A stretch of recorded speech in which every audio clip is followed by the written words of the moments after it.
जय हिंद दोस्तों। Welcome to the open exam YouTube channel. तो दोस्तों, आज 23 सितंबर है और 23 सितंबर से जितने भी करंट अफेयर्स के इंपॉर्टेंट क्वेश्चन बनेंगे उन सभी को इस वीडियो में देखेंगे। दोस्तों, आप हमसे इंस्टाग्राम पेज पर भी जुड़ सकते हैं। पेज का नाम है नॉलेज अड्डा 07, जहाँ 63,000 स्टूडेंट पहले से भी जुड़े हुए हैं। जो भी स्टूडेंट इस चैनल पर नए हैं, इस चैनल को सब्सक्राइब कर लीजिएगा और साथ में इस बेल आइकन को भी प्रेस करेगा, जिससे इस चैनल से जुड़ी सारी अपडेट्स आपको मिलती रहेगी। तो चलिए दोस्तों, वीडियो को शुरू करते हैं। दोस्तों, ये हमारा कल का क्वेश्चन ऑफ द डे था कि हाल ही में किस राज्य में 21 वर्ष से कम उम्र के लोगों के लिए हुक्का और तंबाकू जैसे उत्पादों पर प्रतिबंध लगाया गया है। ठीक है, तो हमने कल आपको बताया था कि बिहार में शराब बंद है। ठीक है, लेकिन इसका आंसर बिहार नहीं है दोस्तों। ठीक है, इसका आंसर बिहार नहीं है, इसका आंसर है कर्नाटक। ठीक है, कर्नाटक राज्य में 21 वर्ष से कम वाले लोगों के लिए हुक्का और तंबाकू जैसे उत्पाद का पर प्रतिबंध लगाया गया। ठीक है, तो कर्नाटक याद रखिएगा। वैसे हम बताए थे बिहार में शराब बंद है। ठीक है, याद रखिएगा। चलिए नेक्स्ट क्वेश्चन देखते हैं। बुकर पुरस्कार 2023 में किस भारतीय मूल के लेखक का उपन्यास वेस्टर्न लेन को शामिल किया गया है? तो बुकर पुरस्कार 2023 में किस भारतीय मूल के लेखक का उपन्यास वेस्टर्न लेन को शामिल किया गया है? तो ये किया गया है चेतना मारू। ठीक है, चेतना मारू जो है, उनका जो उपन्यास है वेस्टर्न लेन, उसको शामिल किया गया है बुकर प्राइज 2023 के लिए। ठीक है, चलिए नेक्स्ट क्वेश्चन देखते हैं। वैसे आपको ये शांतनु गुप्ता नया नया नाम लग रहा होगा, क्योंकि ये हाल फिलहाल में आपको पढ़ाए थे। ये क्या क्यों पढ़ाए थे? तो ये जो है अजय टू, सॉरी दोस्तों, अजय टू योगी आदित्यनाथ उपन्यास लिखे थे। ठीक है, अजय टू योगी आदित्यनाथ आदित्यनाथ उपन्यास ये शांतनु गुप्ता ही लिखे हैं। ठीक है, तो इसलिए आपको ये नया नया नाम लग रहा है। वैसे जो भी क्वेश्चन आएगा उसमें मैं ज्यादातर ऑप्शन वही दूंगा जो हाल फिलहाल में ही हुआ है, लेकिन इसमें अभी ये दोनों हाल फिलहाल, लेकिन बहुत बड़े ये भी राइटर है, इसलिए मैं इनका नाम ऑप्शन में दे दिया है, बहुत बड़े। लेकिन हाल फिलहाल में इनका कोई बुक नहीं आया है, तो चलिए अभी इस पे चर्चा नहीं करेंगे। लेकिन शांतनु गुप्ता का हाल फिलहाल में एक बुक आया है, अजय टू योगी आदित्यनाथ उपन्यास ये लिखे हैं, तो मैंने आपको बता दिया। ठीक है, जितना भी क्वेश्चन आएगा उनमें मैं ज्यादातर कोशिश करूंगा कि हाल फिलहाल में जो भी है वही ऑप्शन में सेट करूं, और मैं उसके साथ साथ सारा चीज समझा दूं। ठीक है, चलिए नेक्स्ट क्वेश्चन देखते हैं। हाल ही में बुर्किनो फासो और नाइजर के साथ किस देश ने पारंपरिक रक्षा समझौते पर हस्ताक्षर किए हैं, जिसे साहेल राज्यों के गठबंधन के रूप में जाना जाता है। ठीक है, तो बुर्किनो फासो और नाइजर के साथ किस देश ने समझौते पर हस्ताक्षर किए हैं? तो यह की है माली। ठीक है, माली भी एक अफ्रीकी देश है, अफ्रीकी देश है। और माली का जो कैपिटल है, मतलब राजधानी जो है, बमाको। कहाँ कहाँ है? बमाको। ठीक है, याद रखिएगा, बमाको है। ठीक है, और यहाँ का राष्ट्रपति भी याद रख लीजिएगा। ठीक है, वैसे तो इम्पोर्टेंट नहीं है माली का पूछना, लेकिन अगर अभी न्यूज में आ गए हैं तो हो सकता है कि आपसे पूछ दे, इसलिए मैं बता देता हूँ। असीमी असीमी गोइटा। ठीक है, गोइटा, असीमी गोइटा यहाँ के राष्ट्रपति है। वैसे ये इम्पोर्टेंट नहीं, लेकिन करंट में आ जाने के बाद वो इम्पोर्टेंट हो जाते हैं, तो मैंने बता दिया है। एक बार आप देख लीजिएगा ऊपर की नजर से, हो सकता है आ जाए। चलिए नेक्स्ट क्वेश्चन देखते हैं। एक सेकंड दोस्तों। हाँ, चलिए। 2023 फ्रेजर इंस्टीट्यूट की रिपोर्ट के अनुसार दुनिया की सबसे मुफ्त मुफ्त अर्थव्यवस्था के रूप में कौन सा देश सबसे आगे है? तो ये है सिंगापुर।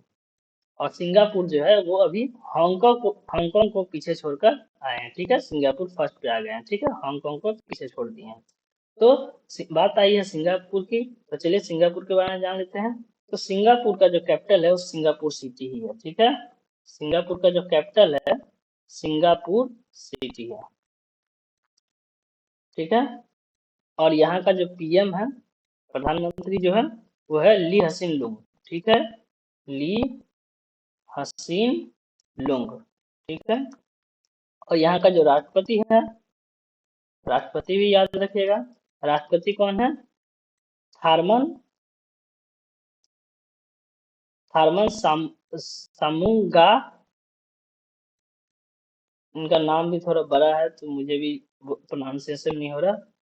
सामुंगा रातमन। ठीक है, रातनम, ठीक है, याद रखिएगा, ठीक है, थार्नम से ही याद रख लीजिएगा, ठीक है, पूरा नाम याद रखने की जरूरत नहीं है, थार्नम से याद रखिएगा। चलिए नेक्स्ट क्वेश्चन देखते हैं। हाल ही में 22 से 24 सितंबर तक 3 दिवसीय महोत्सव नदी उत्सव कहाँ शुरू हुआ है, ठीक है, तो 22 से 24 सितंबर तक हुआ है नदी उत्सव, ये कहाँ शुरू हुआ है, तो ये शुरू हुआ है दिल्ली में, ठीक है, दिल्ली में। चलिए नेक्स्ट क्वेश्चन देखते हैं। एक सेकंड दोस्तों, पेन का जो बोल्ड बहुत ज्यादा है, इसको कम करते हैं। ठीक है, अब सही है। चलिए नेक्स्ट क्वेश्चन देखते हैं।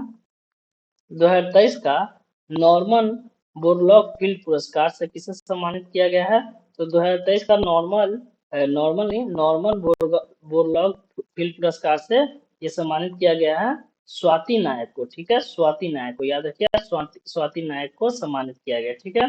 अब देखिए, मैंने बताया था कि ऑप्शन में वही सेट करूंगा जो हाल फिलहाल में चर्चे में रहे हो। अब ये नजमा अख्तर, नजमा अख्तर के बारे में जानते होंगे आप लोग। तो नजमा अख्तर के बारे में हम आपको पढ़ाए थे कि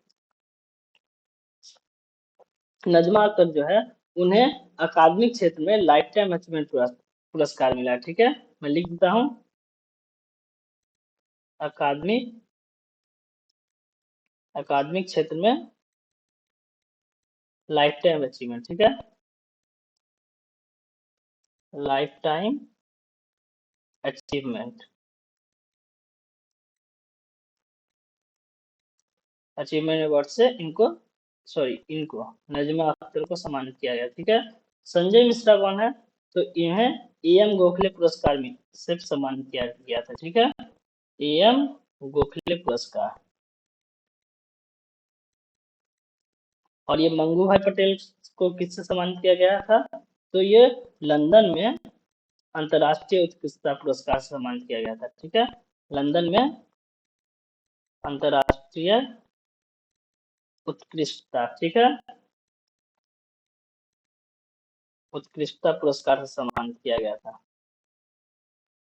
इतना बात याद रखिएगा। और अभी नया में स्वाति नायक के बारे में याद रखिएगा, इन्हें नॉर्मन बोरलॉग फील्ड पुरस्कार से सम्मानित किया गया, ठीक है। और इन तीनों के बारे में बता दिए कि नजमा अख्तर को अकादमिक क्षेत्र में लाइफ टाइम अचीवमेंट अवार्ड से, और संजय मिश्रा को एम गोखले पुरस्कार से, और मंगू भाई पटेल को लंदन में अंतर्राष्ट्रीय उत्कृष्टता पुरस्कार से सम्मानित किया गया था, ठीक है। ऐसे ही करके जितना भी क्वेश्चन आएगा उसमें ऑप्शन हम ऐसा सेट करेंगे जो आपको पुराने, मतलब पुराने नहीं, इससे पहले जो करंट में रहे होंगे उनको रिवीजन करवा देंगे, ठीक है। चलिए नेक्स्ट क्वेश्चन देखते हैं। अगस्त 2023 के ICC main player of the month विजेता कौन है, ठीक है, तो ICC player of the month, लेकिन मेन पूछा है यहाँ पे, मेन, तो मेन कौन है, बाबर आजम, ठीक है। यही मेन के जगह अगर फीमेल होता, मेल की जगह फीमेल होता, तो इसका आंसर क्या आता, तो अर्लिन केली, ठीक है, अर्लिन केली फीमेल हो जाएगा। सेम क्वेश्चन रहेगा, बस ये मेन के जगह फीमेल फीमेल हो जाएगा, तो हो जाएगा ये वुमेन हो जाएगा, तो क्या हो जाएगा, अर्लिन केली, ठीक है, ये वुमेन में आ जाएंगे और ये मेन में आ जाएंगे, ठीक है। चलिए नेक्स्ट क्वेश्चन देखते हैं। हाल ही में 85 वर्ष की उम्र में केदारनाथ सिंह का निधन हो गया, वे कौन थे, तो केदारनाथ सिंह कौन थे, वे कवि थे, ठीक है। आपने रामधारी सिंह रामधारी सिंह जिन्हें दिनकर भी कहा जाता था, रामधारी सिंह दिनकर, ये उन्हीं का बेटा है, ठीक है, ये केदारनाथ सिंह कौन है, उन्हीं का, रामधारी सिंह दिनकर का बेटा है, ठीक है, और ये भी कवि थे, ठीक है। इनका अभी 85 वर्ष की उम्र में निधन हो गया है, ठीक है। चलिए नेक्स्ट क्वेश्चन देखते हैं। हाल ही में उड़ीसा विधानसभा की पहली महिला अध्यक्ष कौन बनी है, तो उड़ीसा विधानसभा की पहली महिला अध्यक्ष कौन बनी है, तो ये बनी है प्रमीला मल्लिक, ठीक है, प्रमीला मल्लिक, याद रखिए, प्रमीला मल्लिक उड़ीसा विधानसभा की पहली महिला अध्यक्ष बनी है। चलिए नेक्स्ट क्वेश्चन देखते हैं। आरबीआई के अनुसार भारत किस वर्ष तक दुनिया की तीसरी सबसे बड़ी अर्थव्यवस्था वाली देश बन जाएगी, तो ये 2027 तक जो है भारत विश्व का तीसरी सबसे बड़ी अर्थव्यवस्था वाली देश बन जाएगी, ये आरबीआई ने कहा है, ठीक है। चलिए नेक्स्ट क्वेश्चन देखते हैं। हाल ही में बृहस्पति ग्रह के किस चंद्रमा पर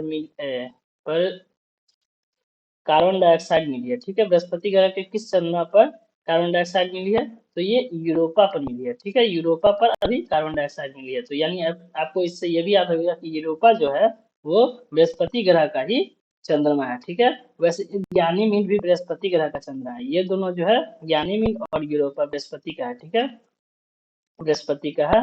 और ये जो फोबोस और डिमोस लिखा है ये मंगल ग्रह का है, ठीक है। और इसमें चलिए हम थोड़ा ज्योग्राफी में आते हैं। तो टोटल तो 8 ग्रह है, ठीक है, 8 ग्रह है। तो जान लेते हैं किन किन ग्रह का कितना उपग्रह है। उपग्रह यानी चंद्रमा है। पृथ्वी पृथ्वी का तो एक है चंद्रमा, चंद्रमा ही उसका नाम है। वैसे सबका जान लेते हैं। शनि ग्रह का जो है उसका टोटल चंद्रमा कितना है यानी उपग्रह कितना है, 145। बृहस्पति का कितना है ये याद कर लीजिएगा, बृहस्पति का है 92 92। और पृथ्वी का तो एक है, पृथ्वी का एक है बुध और शुक्र, हाँ, बुध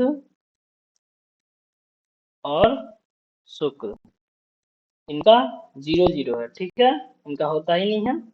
और याद रख लीजिए मंगल का 2 है, जो कि हमने यहाँ लिख दिया फोबोस और डीमोस, यही दोनों है, बस मंगल का यही दोनों है। बच गया अरुण, अरुण का होता है 22 और वरुण का होता है 14। टोटल कितना ग्रह हुआ, 1 2 3 4 5 6 7 8, ठीक है, सबका हो गया। तो याद रख लीजिएगा कि शनि का 145, यानी इससे आपको यह भी पता चल गया कि सबसे ज्यादा उपग्रह किस ग्रह का है, तो ये शनि का है, ठीक है। सेकंड में बृहस्पति का है। पृथ्वी का केवल एक है, पृथ्वी का एक कौन है, चंद्रमा, चंद्रमा, ठीक है, चंद्रमा, ठीक है। मंगल का बता ही दिए, खगोश दिवस। और ये पूछता है कि मतलब सौर मंडल में सबसे बड़ा उपग्रह कौन है, सौर मंडल में सबसे बड़ा उपग्रह कौन है, तो याद रखिएगा सौर मंडल में सबसे बड़ा उपग्रह है ज्ञानीमीड, जो बृहस्पति का उपग्रह है, ठीक है। चलिए नेक्स्ट क्वेश्चन देखते हैं। हाल ही में अंतिम पंघाल ने विश्व कुश्ती चैंपियनशिप 2023 में महिलाओं के 54 किलोग्राम वर्ग में कौन सा पदक जीता है। तो अंतिम पंघाल जो है हाल ही में जो विश्व कुश्ती चैंपियनशिप 2023 जो हुआ है, और उसमें महिला के 54 वर्ग किलोग्राम वर्ग में ये कांस्य पदक जीते हैं, ठीक है, यानी तीसरे नंबर पे आए हैं वो, ठीक है, कांस्य पदक जीते हैं, ठीक है। और इनके बारे अब यदि किसी मतलब स्पोर्ट्समैन का नाम आता है तो उनसे उनका राज्य भी पूछा जाता है कि ये किस राज्य से संबंधित है, तो याद रखिएगा ये हरियाणा राज्य से संबंधित है, हरियाणा राज्य से संबंधित। और हरियाणा में किस जिले से संबंधित है, हिसार जिले से, हिसार जिले से संबंधित है, ठीक है, ये जिला हो गया हिसार। और गांव पूछ ले तो भगाना, ये गांव है, ठीक है। चलिए इतना बात याद रखिएगा। अंतिम पंघाल, वैसे ये कांस्य पदक जीते हैं तो उतना इम्पोर्टेंट नहीं होता है, लेकिन जीते हैं हमारे देश के हैं तो हम लोग पढ़ लेते हैं, ठीक है। स्वर्ण पदक जीतने वाला तो इम्पोर्टेंट होता ही, लेकिन हमारे देश का है कांस्य पदक जीते हैं तो इनके बारे में याद रख लेते हैं। अंतिम पंघाल जो है हरियाणा से बिलोंग करते हैं, हिसार जिला और भगाना गाँव से है, ठीक है। चलिए देखते हैं। विश्व राइनो दिवस हर साल किस तिथि को मनाया जाता है, तो विश्व राइनो दिवस हर साल ये 22 सितंबर को मनाया जाता है, ठीक है, 22 सितंबर को मनाया जाता है, ठीक है, इतना बात याद रखिए। चलिए नेक्स्ट क्वेश्चन देखते हैं। तो दोस्तों ये हमारा आज का क्वेश्चन ऑफ द डे है कि वैश्विक कौशल शिखर सम्मेलन का 14वां संस्करण कहाँ शुरू हुआ है। तो ये आपको बताना है, ये 4 ऑप्शन है, आप इसका आंसर कमेंट बॉक्स में कर दीजिएगा, हम इसका आंसर आपको कल वीडियो में बताएंगे, ठीक है। दोस्तों अगर वीडियो आपको पसंद आई हो तो वीडियो को लाइक कर दीजिएगा, और साथ में अपने दोस्तों के साथ और स्टडी ग्रुप में शेयर भी कर दीजिएगा। जो भी स्टूडेंट इस चैनल पर नए हैं इस चैनल को सब्सक्राइब कर लीजिएगा, और साथ में बेल आइकन को भी प्रेस कर लीजिएगा, जिससे इस चैनल से जुड़ी सारी अपडेट्स आपको मिलती रहेगी। तो चलिए दोस्तों तब तक के लिए बाय बाय, फिर मिलते हैं अगले वीडियो।